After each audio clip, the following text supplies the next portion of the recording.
Très belle soirée à toutes et à tous. Voici les titres de ce 23h. Les musulmans devront s'abstenir de boire et de manger à partir de demain. Le jeûne du mois de Ramadan, le 4e pilier de l'islam, débute ce lundi 11 mars 2024 en Côte d'Ivoire, où le croissant lunaire a été observé à Bondoukou, dans l'est du pays. Dans ce journal, la déclaration du COSIM et du CODIS. La Côte d'Ivoire prend des engagements pour lutter contre le changement climatique, particulièrement dans le secteur du bâtiment. C'est au Forum mondial sur le bâtiment et climat, une première édition les 7 et 8 mars dernier, organisée par le gouvernement français et le programme des Nations Unies pour l'environnement. Et puis ce 10 mars marque l'an 3 du décès de l'ex-premier ministre Ahmed Bakayoko. 3 ans que ce serviteur de l'État a tiré sa révérence. La nation ne l'oublie pas. Le président de la République Alassane Ouattara, le COSIM et les familles de l'illustre disparu ont renouvelé leurs prières pour le repos de son âme à la grande mosquée de la Riviera Golf. Bienvenue à vous tous. Le jeûne du mois de Ramadan, le 4e pilier de l'islam, débute ce lundi 11 mars 2024 en Côte d'Ivoire, où le croissant lunaire a été observé à Bondoukou, dans l'est du pays. L'annonce a été faite ce dimanche dans un communiqué rapporté par l'imam Sékou Sylla, le porte-parole du Conseil supérieur des imams et des affaires islamiques en Côte d'Ivoire, COSIM. Regardons. Communiqué. Le COSIM et le CODIS informe la communauté nationale que le croissant lunaire marquant le début du mois de Ramadan 2024, correspondant à 1445 de l'Hégire, a été observé ce soir à Bondoukou par de nombreux fidèles. Par conséquent, le jeûne du mois de Ramadan commencera en Côte d'Ivoire, Inch'Allah, le lundi 11 mars 2024. Les imams de Côte d'Ivoire souhaitent un bon Ramadan à toutes et à tous. Je vous remercie. Le mois de Ramadan, mois de solidarité et de partage. À Biankouma, dans l'ouest du pays, le président de la République, par le truchement de son chef de cabinet, a fait don en vivre et non vivre à la communauté musulmane. C'est à l'issue d'un moment de prière en faveur du chef de l'État. Gervais Kwasi, Paraga se reconnaît. Les 266 imams du département des Biankouma à l'ouest de la Côte d'Ivoire, repartis dans 133 mosquées, voulaient ici s'acquitter d'un devoir spirituel. Ces hommes de Dieu, à travers louanges, invocations, prières et bénédictions, ont demandé au Tout-Puissant d'accorder une excellente santé au président de la République, Alassane Ouattara, afin de lui permettre de poursuivre ses nombreuses actions sociales et de développement. Tour à tour, élus, cadres, chefs traditionnels et des communautés des Biankouma ont salué la démarche des imams, tout comme le chef de cabinet du numéro 1 des Ivoiriens. L'émissaire du président de la République n'est pas venu les mains vides. Il a convoyé de la part de son mandant plus de 5 tonnes de denrées alimentaires et une enveloppe de 5 millions de francs CFA. Objectif, permettre à la communauté musulmane de Biankouma d'aborder le mois de Ramadan, mois de piété et de partage, en toute quiétude. Allez dire partout que Alassane Ouattara est une chance pour nous. C'est pourquoi devant les plus hautes autorités spirituelles de notre beau département, je lance un appel solennel à l'union sacrée des cadres du Tompi autour du président Alassane Ouattara. Le doyen des cadres de Biankouma n'est pas passé par 4 chemins pour témoigner la gratitude du département à l'illustre donateur. Enfants de ce terroir qui pratiquons cette belle religion, religion de rectitude, religion de charité vis-à-vis des démunis, nous sommes fiers de cette marque de solidarité du chef de l'État. Quant au grand imam de Biankouma, il n'a pas tari des bénédictions à l'endroit du président de la République et de tout son gouvernement. Le rêve des populations de Biankouma, sans exception, voir le président de la République, Alassane Ouattara, venir célébrer avec elle la fête de Ramadan au pied du Mont Bian. Je le disais en titre, ce 10 mars marque l'an 3 du décès de l'ex-premier ministre Ahmed Bakayoko. 3 ans que ce serviteur de l'État a tiré sa révérence. La nation s'en souvient. Le président de la République, Alassane Ouattara, le COSIM et les familles de l'illustre disparu ont renouvelé leurs prières pour le repos de son âme à la grande mosquée de la Riviera Golf. On voit cela avec Léon Brou. Comme ces bénédictions, lecture intégrale du Saint-Coran sous l'autorité du cheikh Aïma Ousmane Diakité, imam central de la grande mosquée de la Riviera Golf. Encore des prières du COSIM, le Conseil supérieur des imams des mosquées, en ce 3e anniversaire du décès de l'ex-premier ministre, ministre d'État Ahmed Bakayoko. De temps à autre, notamment l'anniversaire annuel, nous profitons pour venir en assemblée, venir faire des prières et collectivement demander pardon toujours pour le défunt. Prière pour le repos de son âme, mais pour que Dieu inspire d'autres Ahmed Bakayoko, un seul homme, toute une vie, toute une école, toute une expérience de loyauté, de dévouement, d'engagement, de rassemblement, de partage. Je ne parlerai pas d'Ahmed le politique, je parle d'Ahmed du frère, dont la porte était ouverte et dont le cœur était ouvert. Ahmed était Ahmed de tout le monde et son cœur est blanc. C'est un hommage que nous sommes venus rendre à ce grand homme, à ce grand serviteur de la nation, à un homme de loyauté, un homme engagé, un homme au service de sa population. Selon ses affinités, Ahmed Bakayoko, encore synonyme de Ambak, étoile d'État, Golden Boy, bref, un nom pluriel, illustration de cette assemblée tout aussi plurielle. Amis et connaissances, membres du gouvernement, présidents d'institutions, tous à leur tête Drissa Kone, conseiller spécial du président Alassane Ouattara. Une mobilisation à la dimension de la reconnaissance des parents du défunt Premier ministre. Il y a quelque chose de plus fort que la mort. C'est la présence des absents dans la mémoire des vivants. Tout a été dit et redit sur les qualités humaines de feu Ahmed Bakayoko à travers des témoignages émouvants, concordants et motivants. Le défunt ministre d'État Ahmed Bakayoko aura été Premier ministre du 30 juin 2020 à son décès le 10 mars 2021. Autre volet de l'actualité, la Côte d'Ivoire prend des engagements pour lutter contre le changement climatique, particulièrement dans le secteur du bâtiment. C'est au Forum mondial sur le bâtiment et climat, une première édition les 7 et 8 mars dernier, organisée par le gouvernement français et le programme des Nations Unies pour l'environnement. Notre pays était à l'honneur, vous allez le voir dans cet élément de Mama Traoré. Selon le dernier rapport mondial sur l'état des bâtiments et de la construction, ce secteur représente 37% des émissions mondiales de CO2 liées à l'énergie et au processus opérationnel. Une urgence qui prend tout son sens dans la tenue de ce premier forum mondial bâtiment et climat de Paris. 2 jours durant, les ministres en charge de la construction et de l'environnement issus de 70 pays ont réfléchi à des actions concrètes. À l'instar de ces pays, la Côte d'Ivoire, invitée d'honneur, a endossé la déclaration de Chaillot. Nous sommes exprimés au nom de la Côte d'Ivoire pour dire notre soutien fort à cette déclaration de Chaillot. Mais nous nous sommes également exprimés au nom des membres de l'Alliance que nous conduisons au niveau africain. Donc nous continuons d'être dans cette mouvance-là, de porter la voix africaine pour tout ce qui concerne l'action des ministres en charge de l'urbain dans le domaine climatique. Dans la déclaration de Chaillot, les ministres signataires rappellent qu'avec l'accélération du changement climatique, les bâtiments seront de plus en plus exposés aux risques liés au climat, qui touchent particulièrement les pays et villes en voie de développement.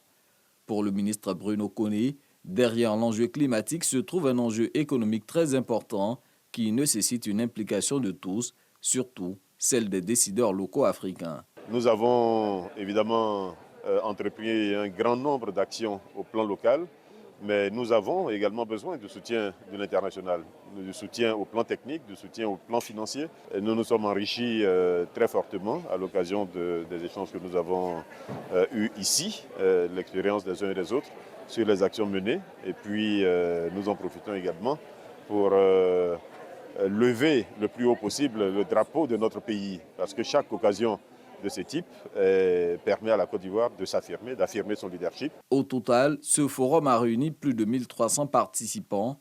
Il a été meublé de plusieurs panels de haut niveau qui a vu la participation des membres de la délégation ivoirienne.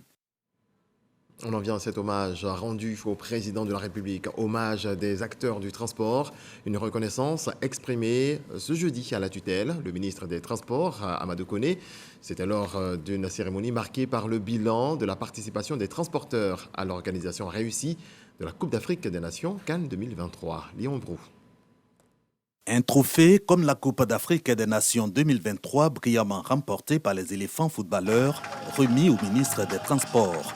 Surtout le symbole des retombées de ce rendez-vous sur le secteur d'activité du donateur, le Haut Conseil du patronat des entreprises de transport routier. Tous les stades qui étaient pleins au moment des matchs de la compétition, le transport de ces populations avec des infrastructures de qualité, avec l'effort qui a été fait par les transporteurs de s'équiper en matériel roulant compétitif, vous comprendrez que les transporteurs ont eu raison d'être joyeux aujourd'hui et de fêter l'impact positif de la CAN sur notre secteur d'activité. Ce trophée pour dire sa reconnaissance à sa tutelle, aussi pour le secteur du transport routier, de rendre hommage aux autorités au sommet de l'État, le Premier ministre Robert Begré-Mambé et le président Alassane Ouattara notamment. Raison, l'implication des transporteurs à l'organisation de la CAN de l'hospitalité. Le ministre Amadou Koné fait noter l'éclatant apport de la grande famille du transport à la réussite de l'organisation de la CAN 2023. Très heureux que tout ça se soit bien passé, que nous ayons transporté plus de 15 000 personnes à l'intérieur du pays par voie aérienne, plus de 600 vols qui se sont déroulés sans aucun incident. Que globalement, vraiment sur l'ensemble du territoire national, on a eu un mois qui soit tranquille. Les chauffeurs surtout ont eu un comportement exemplaire avec les étrangers qu'ils ont reçus. Sur la nécessité à pérenniser les acquis de la CAN de l'hospitalité, Amadou Koné indique qu'il s'agit pour les transporteurs d'amplifier la vision du chef de l'État, de rehausser l'image de marque de la Côte d'Ivoire. Le ministre annonce à cet effet les assises du transport. L'Union fraternelle des cadres et élus du Grand Nord se rapproche des populations de Korogo. Au cours d'une séance d'information, elle a expliqué son rôle et ses missions. Une rencontre qui a vu l'investiture du président de l'UGN, section Poro. Patricia Omouetia.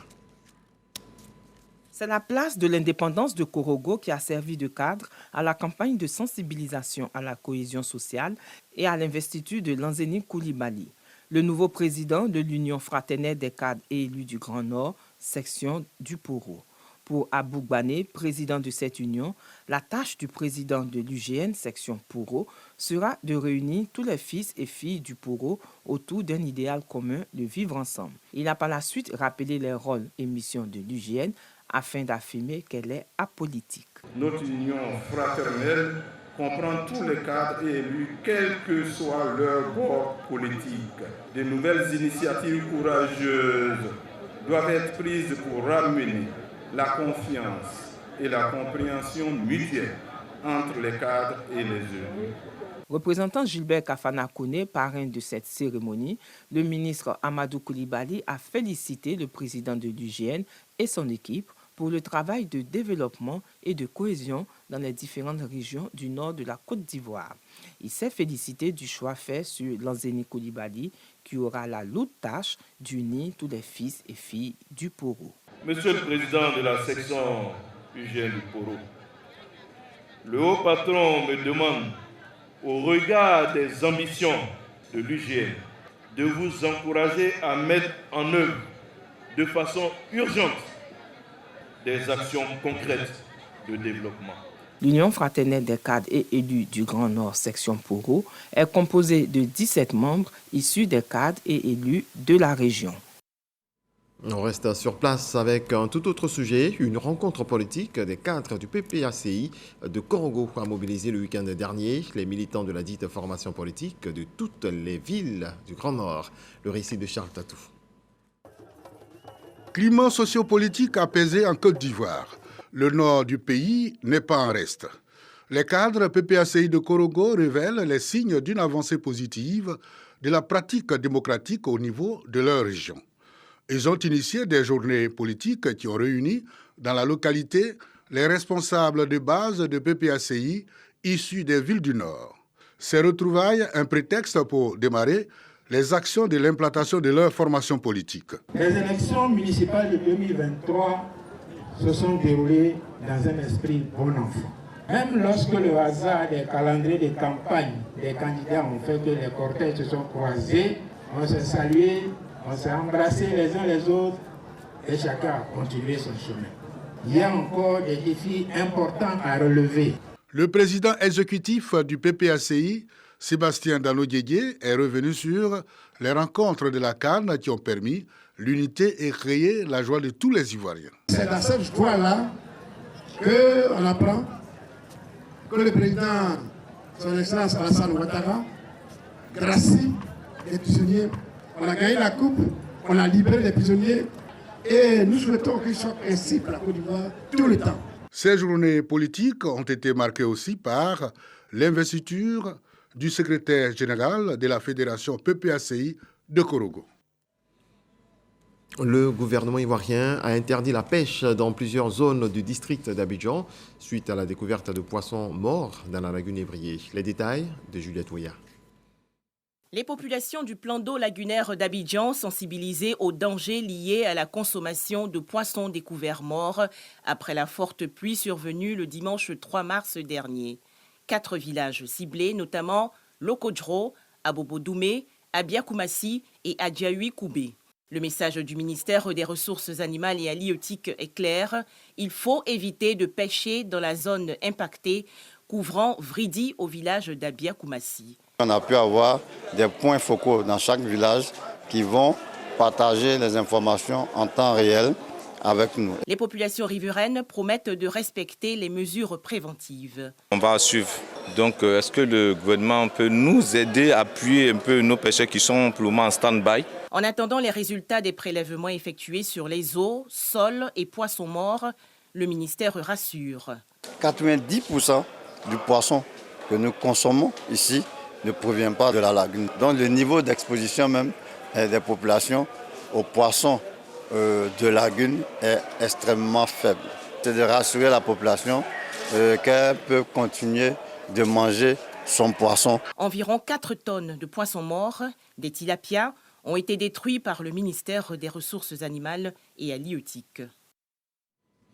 La Côte d'Ivoire abrite la 6e journée du Conseil africain et malgache du 11 au 14 mars prochain à l'Institut national polytechnique au Fouette-Boigny de Yamoussoukro. Le thème « Recherche et innovation durable en Afrique, défis et opportunités pour l'enseignement supérieur ». Plus de 1000 participants attendus. Ahmed Traoré. Réfléchir à des stratégies pour une recherche scientifique résolument au service du développement durable de l'Afrique. Partager les bonnes pratiques en matière de recherche, développement, innovation. Ce sont les objectifs des 6e journées scientifiques du Conseil afro-malgache de l'enseignement supérieur qui se tiendront du 11 au 14 mars à l'Institut national polytechnique Félix Houphouët-Boigny de Yamoussoukro. Selon le directeur général de cette école d'excellence, les travaux permettront de renforcer les capacités des participants. Cet événement est d'autant plus important pour la Côte d'Ivoire qu'aujourd'hui, le secrétaire général du CAMES est un de nos compatriotes, professeur Konaté Suleiman. Donc un événement important qui a un sens, une signification hautement symbolique pour notre pays. 2 innovations majeures sont notées pour ces journées. Le renforcement du dialogue avec le secteur privé et la société civile et une conférence inaugurale ministérielle. Les membres du CAMES ont remercié le gouvernement d'avoir choisi la Côte d'Ivoire pour abriter l'événement. Cette édition est placée sous le thème « Recherche et innovation pour un développement durable en Afrique, défis et opportunités pour l'enseignement supérieur ». Elle réunira plus de 1000 participants venus de 17 pays d'Afrique et d'Europe. Prenons la direction de l'ouest du pays. Un projet préfectoral vient d'être lancé à Djouekoué en faveur des personnes vulnérables, faciliter l'accès aux services, combattre la discrimination et la stigmatisation et faire preuve de générosité et de partage envers toutes ces personnes qui ont besoin d'aide en sont les maîtres mots. C'est ce que nous apprend Kader Sogodogo. Djouekoué 2024, Côte d'Ivoire solidaire, par tous et pour tous. C'est ici et maintenant. C'est le thème du projet préfectoral qui marque une vision nette, celle d'une volonté de générosité et de partage envers les personnes vulnérables et en situation de handicap. Ibrahim Sissé, préfet du département de Djouekoué, se veut l'ambassadeur de la vision d'une Côte d'Ivoire solidaire voulue par le président de la République, Alassane Ouattara. Aidez-nous à bâtir une nation prospère dans la justice et l'équité, comme nous l'a enseigné le père de la nation, le président Félix Houphouët-Boigny. À faire de la Côte d'Ivoire une véritable terre d'espérance et de la région du Guimont, du département de Djouekoué, un havre de paix où il fait bon vivre. Les associations des handicapés, À travers Zouzoue Kwame, le président national salue la mise en œuvre de Diokwe 2024. Que ces projets aient leur impact sur la vie des personnes handicapées surtout, de sorte que fin 2024, le bilan soit relayé de sorte que ça puisse impacter d'autres régions. Stop à la discrimination et à la stigmatisation. Oui à l'accès aux services. Oui au partage et à la générosité. En cette année 2024, le corps préfectoral s'engage aux côtés des personnes vulnérables à Diokwe et dans le reste du Guémon. Célébrer chaque 8 mars la journée internationale des droits de la femme met au cœur de ses actions la promotion de l'égalité entre les sexes. En Côte d'Ivoire, l'égalité du genre reste une priorité. Y a-t-il des avancées? Quelles sont les perspectives? Suivant ce dossier de Désiré Ignamou, commenté par Serge Coléa, pour avoir des réponses. Il y a environ 10 ans, Blandine travaillait à Adjamé Liberté comme convoyeuse, un métier communément appelé apprenti baka. Dans ce milieu généralement pratiqué par les hommes, elle a subi des violences et des frustrations, ce qui fait d'elle une militante des droits de la femme. Je me suis fait beaucoup de fois tabasquer par des individus où je me suis défendue. Mon souhait aujourd'hui est qu'ils mettent une sécurité en place pour les femmes qui sont dans le domaine. Aujourd'hui, la jeune dame est chef d'entreprise. Elle dirige sa propre société de transport. Une belle réponse à ces personnes qui lui prédisaient l'échec dans ce secteur. Partout où j'arrive, grâce à mon parcours, je suis respectée devant les autorités, devant le public. Vraiment, ça me va droit au cœur. À l'ONG Bloom, les droits de la femme sont fondamentaux pour assurer l'égalité, la dignité et le respect de chacun. Les violences basées sur le genre, qu'elles soient physiques, psychologiques ou économiques, doivent être combattues à tous les niveaux de la société. L'ONG Bloom, en parlant de lutte pour les droits de la femme, entend sensibiliser les pouvoirs publics afin qu'ils assurent leur mission de protection de ces droits-là et de sanction de toute personne contrevenante. De son côté, l'Organisation des citoyennes pour la promotion et la défense des droits des enfants, des femmes et des minorités œuvre à promouvoir les droits de la femme. L'une des principales activités ou missions de cette organisation, c'est vraiment de collecter les données et de faire des études scientifiques sur les différentes formes de violence que subissent les femmes. Le CNDH, le Conseil national des droits de l'homme, a pour mission essentielle de contribuer au renforcement du système des droits de l'homme. Il œuvre à la protection du dispositif juridique. Pour la vulgarisation des droits de la femme, nous avons produit un recueil de tests relatifs à la protection des droits de la femme, à la promotion des droits de la femme, que ce soit des tests internationaux, c'est-à-dire les tests produits par les Nations Unies, et des tests produits par l'Union africaine, ou que ce soit les lois prises par la Côte d'Ivoire à l'effet de promouvoir les droits de la femme. En Côte d'Ivoire, les organisations de défense des droits des femmes sont très actives. Leurs actions sur le terrain font bouger les lignes. Cependant, les avis restent divergents sur le sujet au sein des populations. Dans le milieu du travail, il y a encore des inégalités qui malheureusement ne sont pas encore résorbées.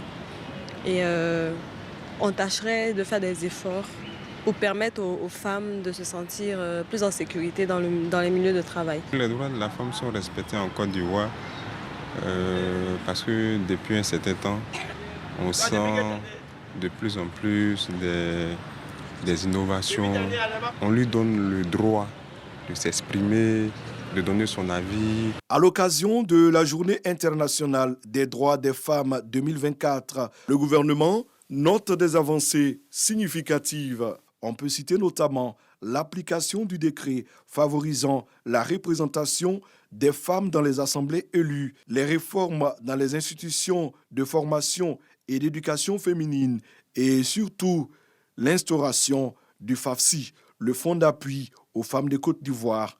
Plus de 370 000 d'entre elles ont été sorties de la pauvreté grâce à cet instrument de développement. À travers cette autonomisation des femmes, le FAFSI contribue à la scolarisation des enfants, à la santé des familles et à l'épanouissement psychologique, qui sont autant d'indicateurs du développement social durable, gage de cohésion sociale et de paix. La Journée internationale des droits de la femme constitue aujourd'hui un enjeu crucial dans la lutte pour l'égalité et la justice sociale.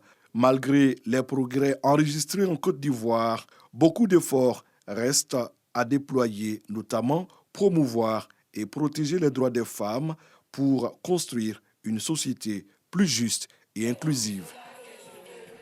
Et dans la même veine, Hamza Diaby a reçu dans le Dimanche Magazine à 13h une femme qui vient d'être élue à un poste de pouvoir et de décision. Pascal Gueye-Car est depuis janvier la nouvelle présidente de l'Ordre des experts comptables de Côte d'Ivoire. Une femme présidente, c'est une première pour la corporation. Avec elle, il a été question des droits de la femme. Extrait. Briser le plafond de verre, c'est faire sauter des verrous invisibles qui s'opposent à la promotion de la femme et des minorités dans les sphères hiérarchiques. Les femmes elles-mêmes placent certains verrous, les hommes et souvent la société ensemble place des verrous invisibles. Monsieur Diaby, il faut dire que l'Ordre des experts comptables de Côte d'Ivoire compte à ce jour 265 personnes physiques membres, dont 40 femmes, et 149 sociétés d'expertise comptable. La loi du nombre voulait auparavant que les femmes n'osent pas ou aient peu de chances de se faire élire présidente de l'Ordre des experts comptables. Et la symbolique de mon élection à la tête de cette institution est que lorsqu'une femme a les compétences et les capacités d'occuper une fonction de pouvoir, il faut lui laisser sa chance. C'est cette symbolique que l'Ordre des experts comptables renvoie à toute la nation ivoirienne.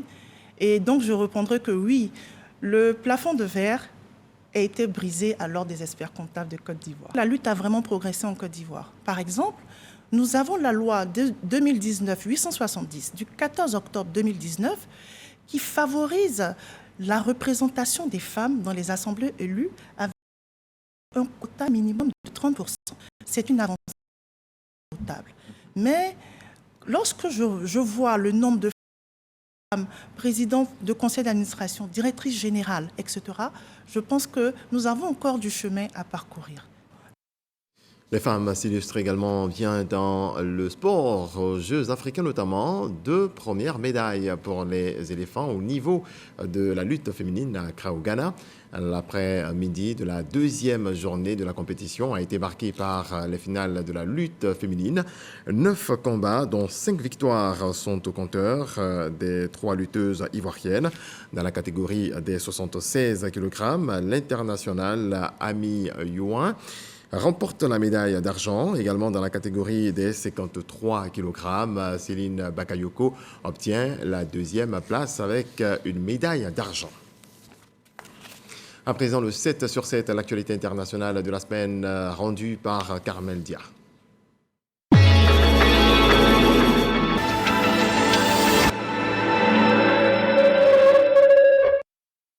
En Haïti, l'état d'urgence a été décrété après des attaques de gangs armés dans 2 prisons. Des milliers de détenus se sont évadés et une dizaine de personnes ont perdu la vie. Un couvre-feu a été instauré pour une période de 72 heures renouvelable. Au Mozambique, selon l'ONG Save the Children, les récentes attaques djihadistes dans le nord ont provoqué le déplacement de plus de 110 000 personnes. De nouveaux troubles ont éclaté dans la région de Cabo Delgado, à la frontière avec la Tanzanie. La semaine dernière, les 2 principaux partis d'opposition ont appelé au dialogue pour un retour à la paix. Les dirigeants au Niger, au Mali et au Burkina Faso se sont réunis à Niamey pour renforcer leur coopération. Ils ont annoncé la création d'une force militaire conjointe pour lutter contre les djihadistes qui frappent leurs pays respectifs depuis plusieurs années. Au Nigeria, des hommes armés ont enlevé plus de 280 élèves lors d'une attaque contre une école dans le nord-ouest. Le président Bola Ahmed Tinubu a mobilisé les forces de sécurité pour tenter de les retrouver. Cet enlèvement est le 2e en une semaine dans le pays. Au Soudan, le secrétaire général de l'ONU a appelé l'armée et les militaires à un cessez-le-feu lors du Ramadan. Il a ajouté que cela doit conduire à une cessation définitive des combats. Antonio Guterres a précisé que 25 millions de personnes au Soudan ont besoin d'une aide essentielle. Au Sénégal, le Conseil constitutionnel s'est aligné sur le 24 mars pour la tenue de la présidentielle. La campagne électorale a débuté samedi et va prendre fin le 22 mars prochain à minuit. La communauté économique des États de l'Afrique centrale a annoncé qu'elle réintégrait le Gabon. Le pays avait été suspendu au lendemain du coup d'État du 30 août dernier. Cette réintégration a été décidée compte tenu des avancées significatives dans le processus de retour à l'ordre constitutionnel et la mise en place d'un chronogramme pour une transition de 24 mois.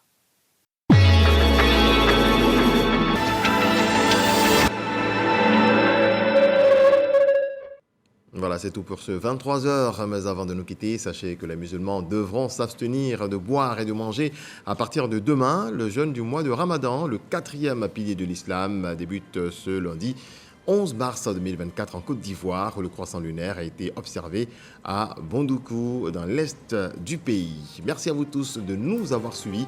Très belle nuit. Dieu nous garde. Bonsoir.